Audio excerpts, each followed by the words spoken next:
Kitab Nabi Obadja. Ini adalah kitab terpendek dalam Perjanjian Lama. Kitab ini hanya berisi 21 ayat dan sekilas memang tidak terlihat menarik. Kitab ini merupakan rangkaian puisi tentang hukuman Allah terhadap orang-orang Edom zaman dahulu, yang merupakan negara tetangga Israel di seberang Laut Mati. Namun kejadiannya lebih dari itu. Jadi pertama-tama, inilah latar belakangnya. Orang Edom itu unik karena mereka memiliki garis keturunan yang sama dengan orang Israel. Mereka sama-sama merupakan keturunan Abraham yang bersama Sarah memiliki anak laki-laki bernama Ishak. Sedangkan Ishak dengan Ribka, istrinya, memiliki dua anak laki-laki, Yakub dan Esau. Nah, kitab Kejadian mengisahkan tentang dua bersaudara ini, dan bisa kita katakan bahwa hubungan di antara keduanya tidak baik. Kemudian mereka masing-masing diberi nama Israel dan Edom, yang akhirnya menjadi nama keluarga dari keturunan mereka.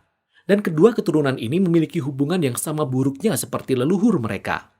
Ketegangan di antara bangsa Israel dan Edom telah berlangsung selama berabad-abad, tetapi mereka masih memiliki ikatan kekeluargaan yang sama. Dan ikatan inilah yang dikhianati dan dirusak dalam peristiwa tragis jatuhnya kota Yerusalem ke tangan bangsa Babel. Ketika Israel diserbu dan ditaklukkan oleh bangsa Babel, orang-orang Edom menggunakan kesempatan untuk menjarah kota-kota lainnya di Israel dan kemudian menangkap bahkan membunuh para pengungsi Israel. Nah, dalam kitab nabi-nabi lainnya, Allah menuntut negara-negara tetangga Israel untuk bertanggung jawab atas kekejaman seperti ini. Jadi Obadja pun melakukan hal yang sama kepada Edom. Kitab yang pendek ini terdiri dari dua bagian.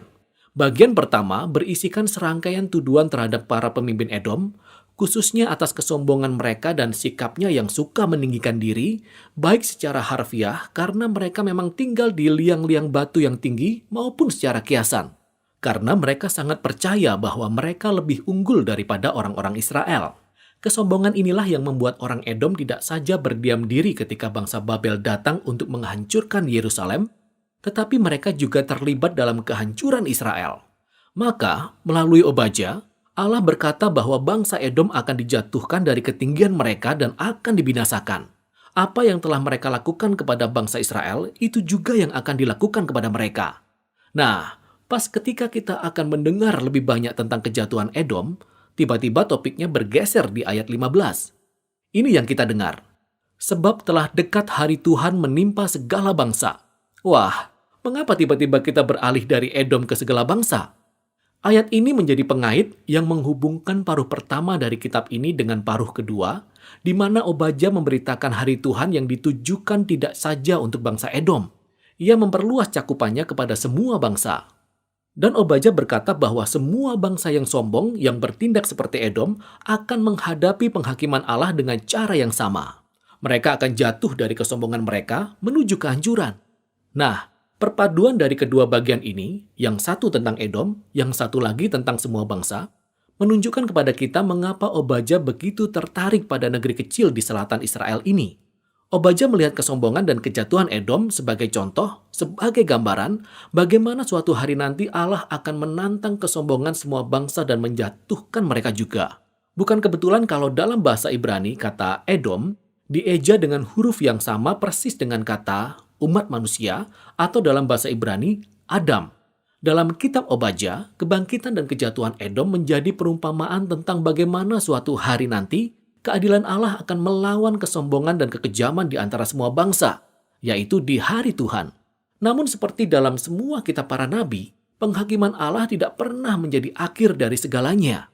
Ingat, kesimpulan dari dua kitab sebelum kitab Obadja, yaitu Yoel dan Amos. Kitab Yoel menggambarkan apa yang akan terjadi setelah hari Tuhan menimpa segala bangsa. Yoel berkata bahwa Allah akan membawa keselamatan baru bagi Yerusalem, dan semua yang merendahkan diri dan berseru kepadanya akan diselamatkan. Kemudian kitab Amos menyimpulkan bahwa setelah hari Tuhan mengadili kejahatan bangsa Israel, Allah akan mendirikan kembali Pondok Daud dan membangun kerajaan baru bagi Israel yang akan mencakup Edom dan semua bangsa yang kusebut milikku. Jadi kitab Obadja ditempatkan tepat setelah kitab Yoel dan Amos untuk memperluas janji-janji tentang pengharapan akan kerajaan Allah atas segala bangsa. Jadi kitab ini diakhiri dengan masa depan yang penuh harapan. Allah berkata, Ia akan memulihkan kerajaannya atas Yerusalem baru. Ia akan kembali memenuhi kerajaannya dengan sisa-sisa umatnya yang setia.